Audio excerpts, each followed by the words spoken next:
What's up guys, welcome to the channel and welcome to another review from BESTA Airsoft team. Today we have the Specna Arms E04 EDGE. This thing right here. First things first, we would like to say thank you to Gunfire for sending this product so with that we can do something for you guys. Produced in Hong Kong, Specna Arms can be described by having two lines of products: polymer core, entry-level guns, and the Edge line, the one that we have today, a more tuned up product. This model here costs under 200 euros across Europe, which, if you think about it, is a great price for everything that he has in it. Let's see, out of the box, what you get for your money. So, box open, what you get. The user manual, pretty simple, straightforward. You get little stickers to embellish your gun case, quality certificate, and this little booklet where you can actually see what Specna Arms has in gun terms. After this, you get like this little troubleshooting card where you can actually understand what happens or what is happening with your electronics. And yes, this is pretty sweet. For under 200 euros, you get electronics in the actual gun. After all this, what you get? The obvious gun. Here we go. It looks sturdy enough, but we'll get back to that later on. After this, you know, pretty standard, the Tamiya Dean adapter, but this really caught my eye and surprised me. Not one magazine, but two, and shocker, mid caps. Specna Arms sends you two mid caps. That's pretty sweet. Other than that, a lanyard from Specna Arms, and this little thingy, an angle grip. Let's talk about the externals of the weapon itself. We can start with the stock. It's a crane stock, pretty decent, pretty forward. So it has like the space for your batteries. Here we go. Pretty simple. Here, the sight made out of plastic. You push the button, it opens up. After a while, you get used to putting it back. The charging handle. It's not the stock one, so it's pretty easier to access your pop-up chamber, as you can see. About the grip, it's pretty straightforward. Made out of plastic, no finger grooves. It feels good. It really feels good, and it has like this little cool feature that it's an easy access where you can, you know, adjust the height of your motor. Other than that, you get like the bolt catch. It has a lot of wobble. It's not a good thing, but it is what it is. About the construction of the lower and upper. So this is really interesting. This is really cool. I feel no wobble between these two parts. And a lot of brands that we've seen in the past have a lot of wobble between the lower and the upper, but not this one. It really looks good. I've seen a lot worse in other brands. And another real cool feature that you have is like Rock River Arms licensing. Really nice. This is really nice. So moving forward, what you get like the end guard. It's a replica of the Cac Rail. Pretty good, pretty solid too. No major wobbles in it. You have like the rail covers. They look really decent. They really work well. They fit. Whoops. They fit really nicely. Here we go. About the angle grip, there's not much to say. It's a pretty standard angle grip. You know, it is what it is. No major features. Front sight, pretty standard too. No wobbles, and your standard flash hider.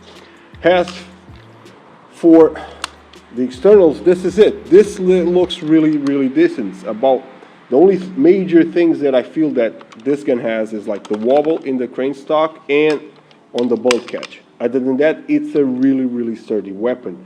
And for, again, 200 euros, it's really well made.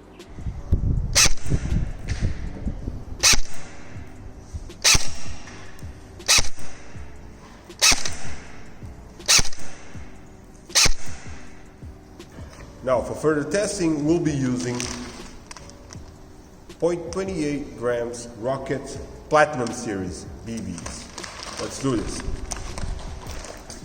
So guys, we're about to test the grouping of the gun, and for that purpose, and accuracy purpose, we installed a Vortex radar on it.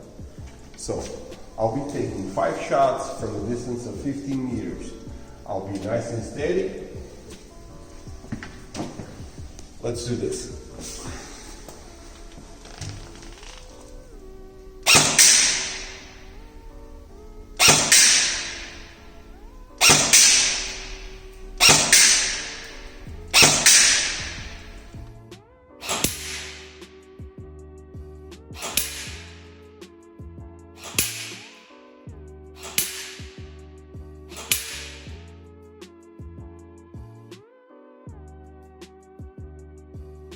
So now, another 5 shots at a distance of 30 meters.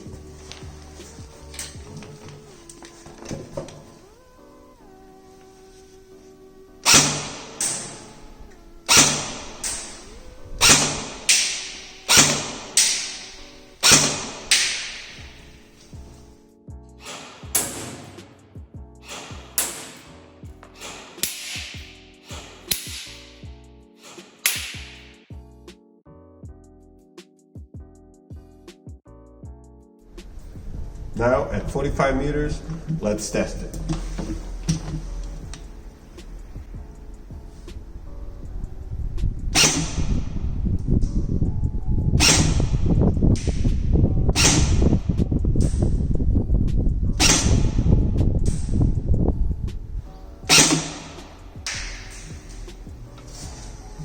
So in 5 shots, I had 2 hitting the target.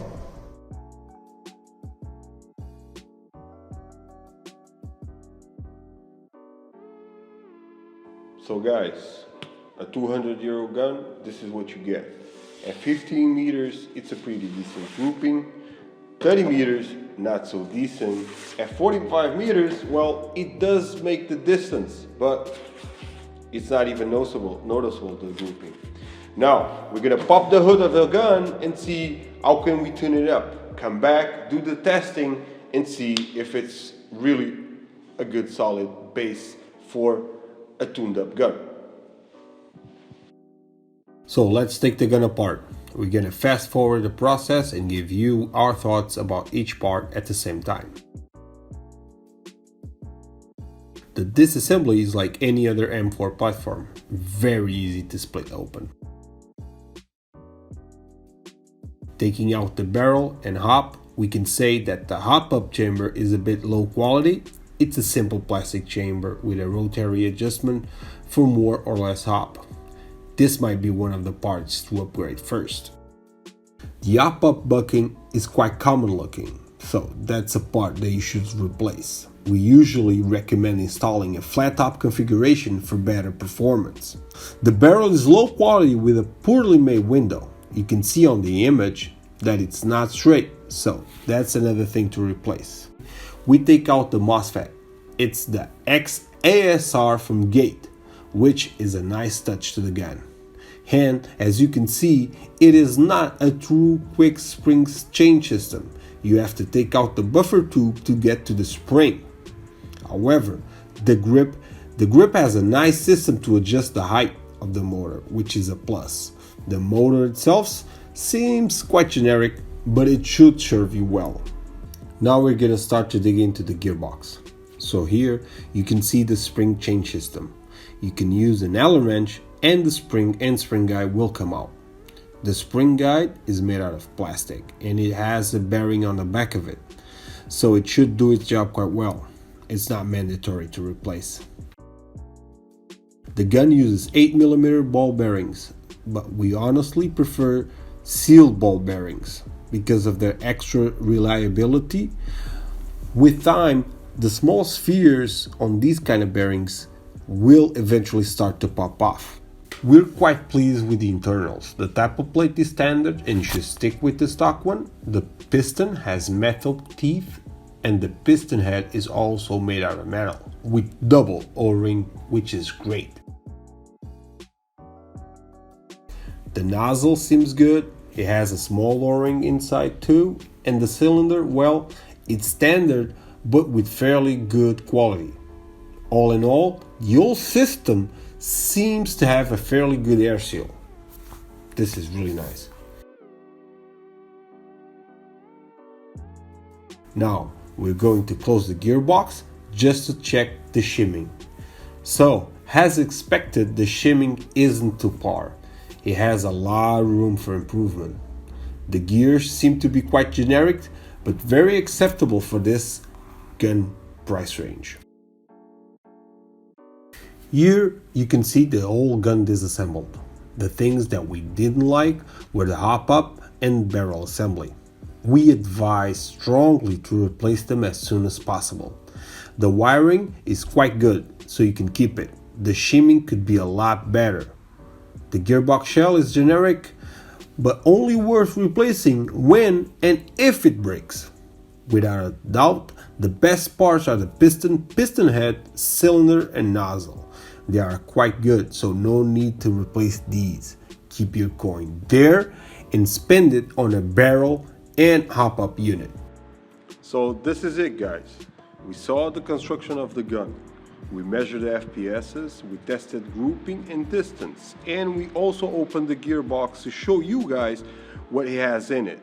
So, all in all, we can agree that it's a pretty solid gun. The ratio between the gun itself and the price is really solid. So, if you're looking for a mid-level entry gun, make sure you check out Specna Arms in their Edge version.